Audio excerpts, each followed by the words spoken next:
True manifestation के लिए subconscious mind का रिप्रोग्रामिंग बहुत ज़रूरी है। बहुत सारे laws of attraction teachers manifestation के इस इम्पॉर्टेंट एस्पेक्ट को मिस कर देते हैं, लेकिन सबकॉन्शियस रिप्रोग्रामिंग प्रोसेस के स्टेप्स एक्चुअली बहुत ही सिंपल है। इसीलिए मैं आज आपको 3 सिंपल स्टेप्स में बताऊंगा कि आप कैसे डे टू डे अपनी लाइफ में इन हैबिट्स को इन्वॉल्व करके, इंक्लूड करके अपने सबकॉन्शियस माइंड को रिप्रोग्राम कर सकते हो और अपनी लाइफ में अपने डिजायर्ड रिजल्ट्स ले सकते हो। So let's go. पहला स्टेप है रिपीटिशंस। देखो, हमारा सबकॉन्शियस माइंड रिपीटेटिव एक्सपीरियंस से शेप होता है। हर बार जब हम कोई थॉट सोचते हैं या कोई एक्सपीरियंस करते हैं, हमारा ब्रेन एक न्यूट्रल पाथवे क्रिएट करता है, बिल्कुल फॉरेसेल में वेल वॉर्न पाथ की तरह। ये पाथवेज हमारे ब्रेन को डिफॉल्ट सेटिंग बन जाते हैं। अब इस प्रिंसिपल को हेबेट्स लॉ भी कहते हैं, जो लर्निंग और हैबिट फॉर्मेशन का एक फाउंडेशन है। आप इसे अपने डे टू डे लाइफ में यूज कर सकते हो, अपने डिजायर्स को लेकर और अपने डिजायर्स को डेली रिपीट करके। जैसे जैसे आप अपने अफर्मेशंस रिपीट करते हैं, आप इन न्यूट्रल पाथवेज को क्रिएट करते हैं और उन्हें बहुत स्ट्रॉन्ग कर रहे होते हैं।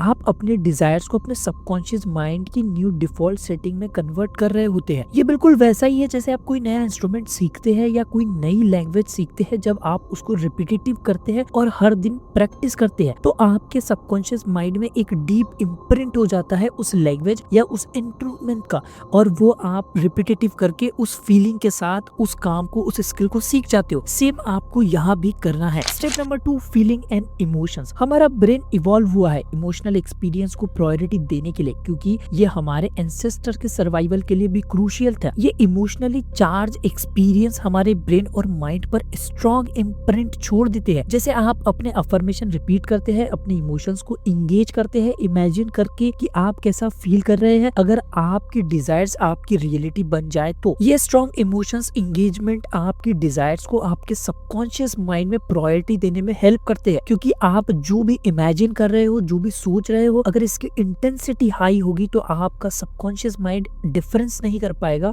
कि ये रियलिटी है या सिर्फ आपका thought. Step number 3 and most important, theta brain wave state. अभी तक आपको मैंने जो 2 स्टेप्स बताए हैं, उन्हें आपको प्रैक्टिस करना है थीटा ब्रेन वेव स्टेट में। जब आप थीटा ब्रेन वेव स्टेट में होते हैं तो आपका सबकॉन्शियस माइंड सबसे ज्यादा रिसीविंग मूड में होता है। दिस इज द टाइम जब आपका माइंड एक्टिवली आपसे चीजें रिसीव कर रहा होता है, लेकिन आपको इस समय आपकी कॉन्शियसनेस बहुत ही कम लेवल पे होती है। जैसे जैसे आप सोने की तैयारी करते हैं, आपने इमोशनली चार्ज अफर्मेशंस को रिपीट करते रहो। हर वर्ड को फील करे, इमोशंस को एक्सपीरियंस करे। इन्हें आपके नींद में जाने तक के लास्ट थॉट्स और फीलिंग्स होने दे। जैसे जैसे आप नींद में जाते हैं, वैसे वैसे इसकी इंटेंसिटी बढ़ते जाएगी। थीटा ब्रेन वेव स्टेट्स आपके सबकॉन्शियस माइंड तक पहुंचने का एक ब्रिज है, और ये एक ब्रिज की तरह काम करता है। बस आपको इन दिए गए स्टेप्स को रेगुलरली फॉलो करना है। एंड आप लाइफ में जब भी मैनिफेस्टेशन का कोई भी टेक्निक यूज कर रहे हो, याद रखिए ट्रांसफॉर्मेशन ओवरनाइट नहीं होता है। आप अपने प्रोसेस को ट्रस्ट कीजिए, अपने आप में पेशेंस रखिए। जैसे जैसे आप इस प्रैक्टिस को अपनी लाइफ का पार्ट बनाना शुरू कर देंगे, जो आपके डिजायर्स है वो आपको आपके पास आते हुए दिखने लगेंगे। रिपीटेशंस, इमोशंस और थीटा ब्रेन स्टेट की पावर के साथ अपनी डिजायर्स को मैनिफेस्ट करने की एक स्ट्रॉन्ग की मिल जाएगी।